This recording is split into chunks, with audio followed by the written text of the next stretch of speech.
کوئی سبق نه یم خان جي سکول دې نه خوښ خوښ مې نه خو بس دې غړي بیا کې بس سکول وي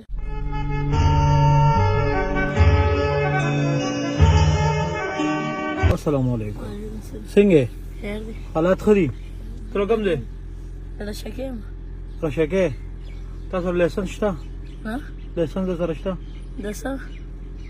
ملایان راګاډه کې دی روح کې ته یخنۍ کې ملایان خرڅې راټول واړه ستا د وجې بیماري تا ته پته شته ها جي اوس مې خپله دیارې کو مجبورې ده راسې خرڅ څه مجبوري ده د کور کرایه نه بدون هیڅ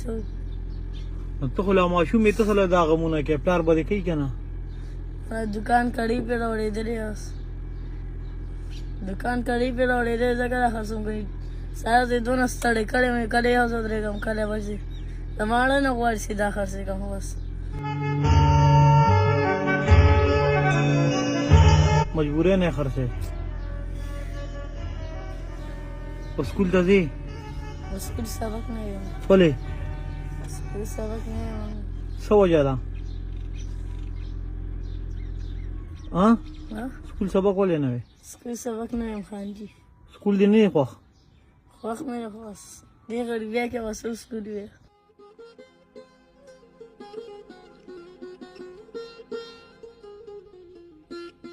دې کې څو روپۍ ګټې ته دره دی دې کې به ځان تو باسي څومره اندازتن دې کې دی بس څو باسي ځان به کې 500 باسي 600 باسي پرون ما کار نو کړی نو پیسې مې نه جوړې کولې نیکړې مې سلو ګټلې هغه مې ورکړي نو بیا راته بېبې سوي نه چې پیسې دې یو نړۍ تش لاړې مور ته سوي نه بس مو به راته څه ویلي وو درته وي نه چې ټوله ورځ دې بار تېره کړو 1 روپۍ هم دې رانړه ما خو ویل نن کار نو خیر سبا الله مالک دی زه راوتم ما په خپل کور له به اوړه راوړې ما ویل صحیح ده نن دې کار کړی دی نن دې کار کړی دی نن مې لا خپل ملایان نه دي پوره کړي ملایان راسره بلا شي پرتې دي زه خو تا ته ځکه ودرېدم ما ویل ته ملایان خرڅې ته به پیسې میسې ګټلي نو ما ته کور نه رنګو کوي چې راځي دې وړو امرود وروړه امرود ملایان پیسې ورکړم څه خبره نو زما سره چې کومې پیسې وي که نه بای ما پېټرول واچول نو مشرو په دې تاویدار آیسکریم خورې راوړم د ما سره شته څومره دي سره څومره دې راکړې نه ټول یې خو نه صرف امرود له دې راکړه امرود له څو دې درکړم چې څومره دې راکړې بس دا داسې شوه که نه چې تا بس خپل مشر ورور له ورکړې چې څو دې راکړې بس صحیح ده څونه دي 500 دی نه بس 200 روپۍ راکړه دا 200 300 والا مخکې هېڅ پته نه لګي په کار راځي خپه خو پې نه نه نه ولې به خپې ښه د زړه نه دې راکړې که نه دا ډېره مهرباني ډېره مهرباني او خبره وره ته درته یو خبره کوم اوس چې د سرې شو خوب درد لږ ولې سر باندې مې درد دی ډېر چټي به دې کړی وه که نه ما د کار مو نه دی کړی چټي نو څه سوچ دې کړی دی چې دومره خرڅ وکړم بیا به ځم مړه به سلام علیکم چې څونه مې وکړم یو کار وکړه تا ما ته څه وویه چې ته ما مشر ورور په شان دی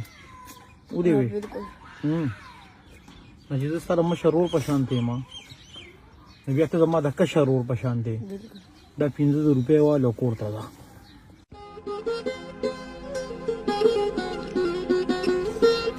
اوس خو به د سر نه درد ختم شي که نه بوج به هم دې ختم شي خدای کامیاب کا خدای ډېر تېرې درکړي په دې پیسو به څه کوې دا مور له ورکړم کور کرایه لکې وړه موړه راوړي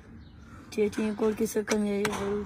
ښځه بیا دغه به داسې کار وکړي دغه به مور له ورکړي سره 100 روپۍ سپېشل ستا دی دا به چالم نه ورکړې دا به جیب کې واچوې نن لاړ شه کور ته به شي په سر دې درد دې دمه وکړه مازدیګر چې شي روز خپلو ملګرو سره لوبې موبې وکړه په سبا بیا الله شته 2 ورځې چوټیانې به مو کوم خیر دی 2 ورځې به وکړې بیا یو بل کار وکړه چې 2 ورځې چوټیانې کوې بیا 1000 روپۍ نورې مو واله دا دې د سبا نه چوټی شو